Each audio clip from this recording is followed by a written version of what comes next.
Hello, beautiful people. I'm teacher JZ. This is my channel Be Easy, and the subject we have today, many students they don't like at all. It is estimation, but for subtraction, it is estimating differences. But we have strategy. Do not freak out. You are going to understand everything, okay? And do not forget, in the end of the video, I have a question for you. It's our turn to work together, okay? So please subscribe this my channel, like my videos, share if you want to help another friends, okay? And please be easy. See you next time.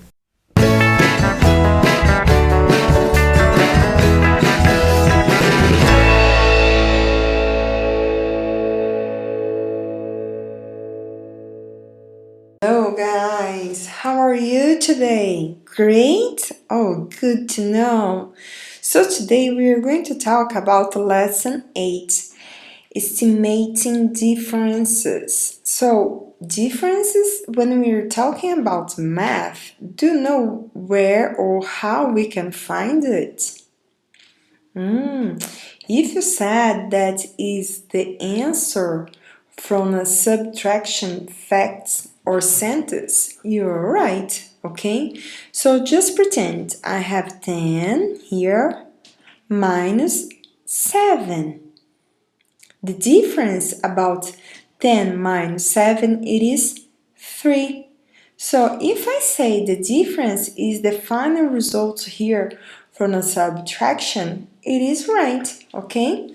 So guys, today we are going to see estimating differences, right? And to understand better, we have one situation here. A theater has 593 seats. So seats, it's here, the place that you sit, the chair, right? 390 tickets have been sold for a concert. About how many tickets are left? Left here means still to be sold, okay? You still can buy them. Or we can understand here that some seats is still available, okay, to buy. So here, my first question is, how do you know the question can be answered with an estimate? Is that any word here that show us that we can estimate the answer of this math problem? If you said yes, and if you pointed here or showed the word about, you're right. Nice. Good job, guys. But remember when I said once that estimating something is not a guess game. We are not guessing here the difference. We are not guessing here the answer. We have strategy to do it, right? So the strategy that we do to estimate a subtraction problem or situation, we can say that we round to make this number easily to do it, to find the answer, okay? When I say easy to do it, to do what we need to be done. In this case is the subtraction, right?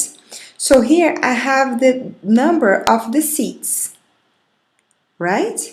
And the number that the tickets that have been sold, it's here, 390. Okay, remember when we say about rounding, we make the number easiest to do operation that we need. And here I can round them nearest to my 100. Yes. So I'll check here the number next to. Is closer to 0 or to 10? It's closer to 10. So the number that I'm rounding goes up 1. Okay, here. So instead of 5, I'm going to have 6. And here, the number that I'm rounding, it is 3. I will check the number next to. It is closest to 0 or to 10? Now, teacher, 9 is pretty close to 10. So the number that I'm rounding here changes, goes up 1. So instead of 3, I will write down here 4. So now it's super easy to do here the subtraction. Do you agree with me? 600 minus 400, it is 200. So I need to write down here the answer for this problem. About how many tickets are left? Are left about, right, 200 tickets. It's hard for me to write here, okay, guys? But remember, we always need to write the answer for the math problems, okay? Let's see another example here. Okay, we have this another situation. It's asking us to estimate 612 minus 387. I will round here nearest to my hundred as well.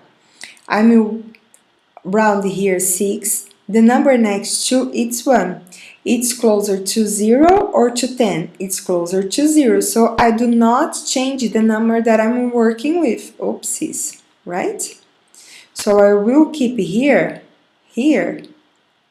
0. Okay, now here 3. The number next to my 3, it's closest to 0 or to 10?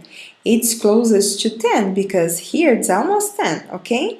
So I will change the number that I'm working with, goes up 1. So instead of 3, I will have 4. It is the same. 600 minus 400, it is about, here, 200. Actually, we can write here, right? About 200. Oopsies. I cannot write faster that I'm doing right now. Otherwise, you guys cannot understand. So guys, here we have another situation. It's asking us to estimate 387 minus 49. What should I supposed to do now? I have one number here with hundreds and another one with tens. So in this situation, I will round both numbers that I have here nearest to my tens, right? So let's copy here again to make this easier to understand. I will underline my 10 because it's the number that I'm rounds, and I will check here the number next to. My number next to is 7. It's closest to 10. So here I will change the number that I'm round. Instead of 8, it goes up 1 and will become 9, okay? And here, again, I will check my tens. The number next to my tens, my ones, it's closer to 10. So the number that I'm working with, that I'm round, goes up 1. Instead of 4, I will have 5, right? And now, what do you think? Think it's easiest to do this way? Yes. So here, I will have 340. So I can write up here that is about, oopsies, 340. Oopsies, I almost wrote 9 here. Okay? So guys, now I think you understood. So what we need to do when we are estimating, we need to round. Remember, estimating is not a guessing game, okay? So, did you like this guy here? He's saying that you did a great job, okay? So now I have something for you. Now it is your turn to show your work, okay? Here, one friend told me that she estimated 576 minus 393 as 100. Is this estimation high, Or is this estimation low? What do you think? Here we can round nearest to our hundreds, okay? So underline our hundred.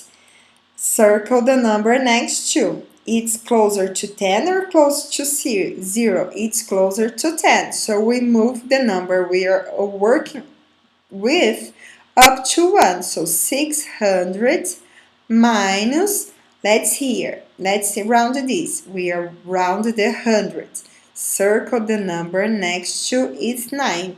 It's closer to 10 or to 0? It's closer to 10. So we move this number that we are working with, that is our hundreds, up 1. So instead of 3, it will be 4.